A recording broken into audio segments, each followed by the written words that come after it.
بسم اللہ الرحمن الرحیم۔ ہم آج اس سیشن میں نبی صلی اللہ علیہ وسلم کی جو شادیاں ہیں جس کے بارے میں قرآن مجید میں تفصیلات سے بعض باتیں بیان ہوئی ہیں ان کا مطالعہ کریں گے، اور یہ بات ہم بالکل بغیر کسی خوف تردید کے کہہ سکتے ہیں کہ اگر ان آیات کو، جس میں یہ پورا قانون نازل ہوا ہے، جس میں نبی صلی اللہ علیہ وسلم کو خاص طور پہ کچھ گنجائش دی گئی شادیاں کرنے کی، تو یہ بات بالکل سامنے آتی ہے کہ اس میں وہ اعتراضات پیدا نہیں ہوتے جو عام طور سے ہمارے ذہن میں آتے ہیں یا ہمارے سے لوگ پوچھتے ہیں۔ سب سے پہلے تو یہ دیکھیے کہ حضرت خدیجہ سے نبی صلی اللہ علیہ وسلم کی شادی، ہمیں یہ بات بالکل معلوم و معروف ہے کہ جب نبی صلی اللہ علیہ وسلم 25 سال کے تھے، حضرت خدیجہ کی عمر اس وقت 40 سال کی تھی، تو یہ شادی قرار پائی اور کم و بیش 25 سال تک یہ شادی چلتی رہی۔ اس کے بعد حضرت خدیجہ کا انتقال ہو گیا، اور یہ معلوم ہے کہ اس موقع پہ نبی صلی اللہ علیہ وسلم کے سامنے بہت ینگ بچے موجود تھے، فیملی میں چھوٹی اولاد تھی، چھوٹی عمر تھی ان کی، تو یہ ضروری تھا کہ ان کا کوئی دیکھ بھال کی جا سکے۔ چنانچہ اس کے پیش نظر نبی صلی اللہ علیہ وسلم نے حضرت سودہ رضی اللہ تعالیٰ عنہا سے شادی کی، جو اس وقت ایک ایلڈرلی لیڈی تھی، ایک عمر رسیدہ خاتون تھی، اور اس کے فوراً بعد نبی صلی اللہ علیہ وسلم کی جو شادی ہے حضرت عائشہ سے ہوتی ہے۔ حضرت عائشہ کی شادی کے بارے میں یہ بات واضح رہنی چاہیے کہ ان کا جو رشتہ تھا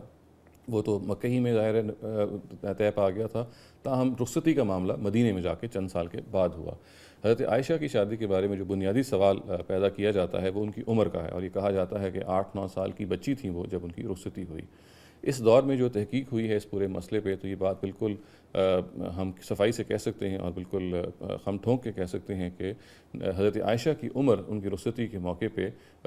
یعنی 20s میں تھی، اور بلکہ لیٹ ٹینز میں آپ کہہ سکتے ہیں، یعنی 19-20 سال کی وہ تھیں جب ان کا رخصتی کا معاملہ ہوا۔ اور جو لوگ اس میں تفصیل جاننا چاہتے ہیں وہ حکیم نیاز احمد کی اور حبیب الرحمن کاندھلوی صاحب کی کتابوں کا مطالعہ کر سکتے ہیں، جنہوں نے یہ بتایا ہے کہ ان روایات کو غلط سمجھا گیا ہے اور ان کی غلط تعویل کی گئی ہے جن میں ان کی عمر بیان ہوئی ہے۔ اگر ان کی صحیح تعویل کی جائے تو یہ عمر 19 یا 20 سال کی سامنے آتی ہے۔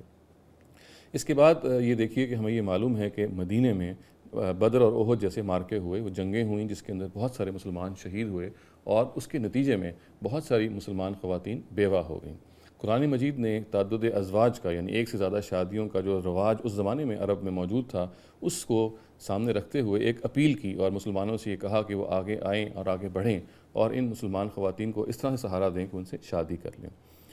اس ضمن میں ظاہر ہے کہ چونکہ نبی صلی اللہ علیہ وسلم کو بھی ایک نمونہ قائم کرنا تھا، تو وہ بھی آگے بڑھے اور انہوں نے بعض بیواؤں کو سہارا دیا۔ چنانچہ اسی کے پیش نظر انہوں نے حضرت زینب بنت خزیمہ سے شادی کی اور بعد میں حضرت حفصہ بنت عمر سے بھی شادی کی اسی بنیاد پہ۔ اس کے بعد حضرت زینب بنت خزیمہ کے انتقال کے بعد نبی صلی اللہ علیہ وسلم نے پھر حضرت ام سلمہ سے شادی کی، جو خود بیوہ تھیں، اور ان کے جو شوہر تھے وہ ابو سلمہ تھے، جن کے بارے میں معلوم ہے کہ وہ جنگ احد میں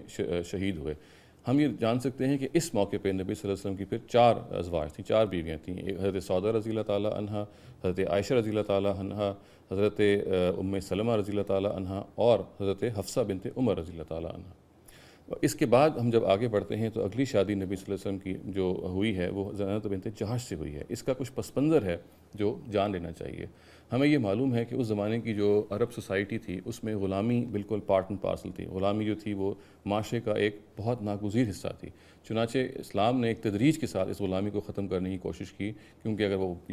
مشت اس کو ختم کرنے کی کوشش کرتا تو یہ بالکل بات معروف ہے کہ یہ غلام جو کہ ہر گھر میں پائے جاتے تھے اور بیسیوں کی تعداد میں پائے جاتے تھے، یہ سوشل اور اکنامک برڈن بن جاتے سوسائٹی میں۔ تو اسلام نے ایک تدریج اختیار کی اس پورے معاملے میں اور مختلف اقدامات کیے۔ انہی اقدامات میں سے ایک وہ قدم بھی ہے جو نبی صلی اللہ علیہ وسلم نے اٹھایا، اور اس میں انہوں نے یہ کیا کہ اپنے جو منہ بولا بیٹے ہیں، جو اصل میں ان کے آزاد کردہ غلام ہیں، حضرت زید بن حارثہ، انہوں نے شادی اپنی کزن سسٹر حضرت زینب بنت جہش سے کر دی۔ تاہم یہ شادی مٹیریلائز نہ زیادہ دیر تک چل نہیں سکی اور طلاق کی صورت پھر پیدا ہوگی۔ اب اس صورت جب یہ پیدا ہوگی تو نبی صلی اللہ علیہ وسلم نے چونکہ اپنی ریکویسٹ میں ہی سارا معاملہ کیا تھا، انہوں نے خاص طور سے ریکویسٹ کی تھی اپنی کزن سسٹر کو کہ وہ شادی کریں ان کے منہ بولے بیٹے سے۔ اب ان کے ذہن میں صرف یہی بات تھی کہ اگر وہ خود حضرت زینب سے شادی کرتے ہیں تو شاید اسی سے ان کے ایموشنز جو ہیں، ان کی دلداری ہو سکے گی، وہ اپیز ہو سکیں گے۔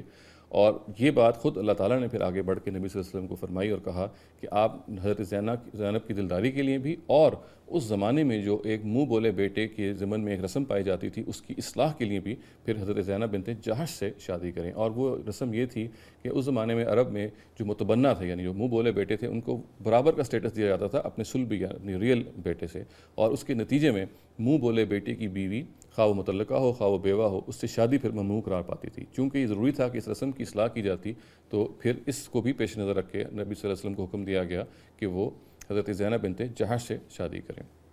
اور اس کے ساتھ ہی چونکہ یہ پھر عمومی قانون سے یہ جو شادیوں کی تعداد ہے وہ 4 سے 5 ہوگی، تو ایک پھر مفصل قانون ہے جو دیا گیا اور یہ بتایا گیا کہ نبی صلی اللہ علیہ وسلم کو اپنی خاص حیثیت نبوت اور رسالت میں کچھ اور دائرے ہیں جس میں شادی کرنی ہے تاکہ وہ ان ذمہ داریوں کو ادا کر سکیں۔ یہ جو دائرے ہیں یہ بنیادی طور پہ 3 ہیں۔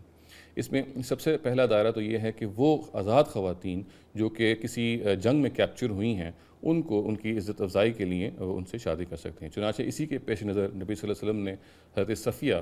اور حضرت جویریہ سے شادی کی۔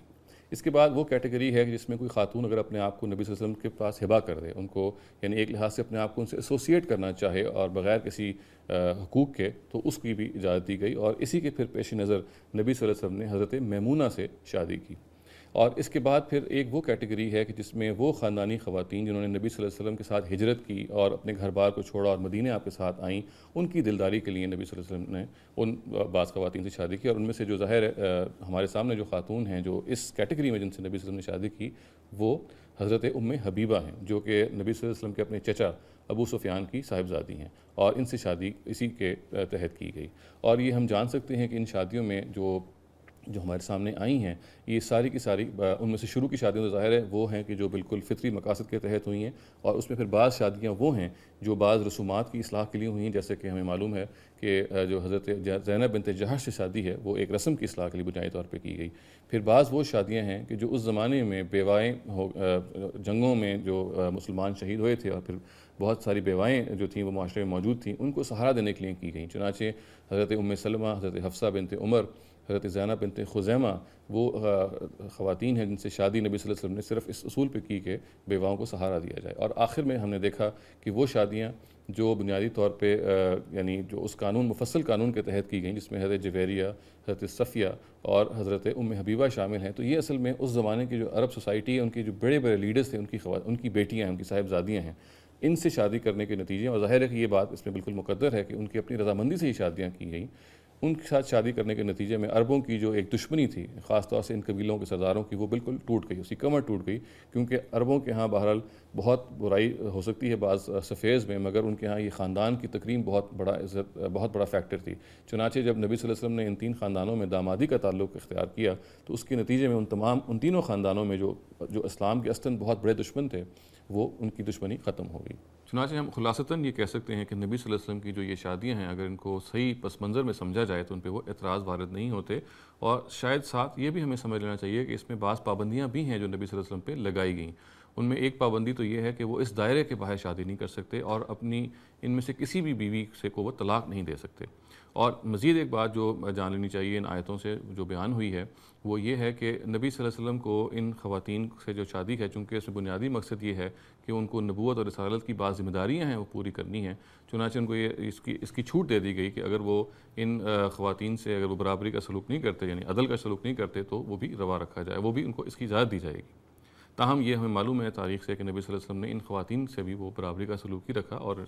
اس رخصت سے یا اس اجازت سے انہوں نے فائدہ نہیں اٹھایا۔ وآخر دعوانا الحمدللہ رب العالمین۔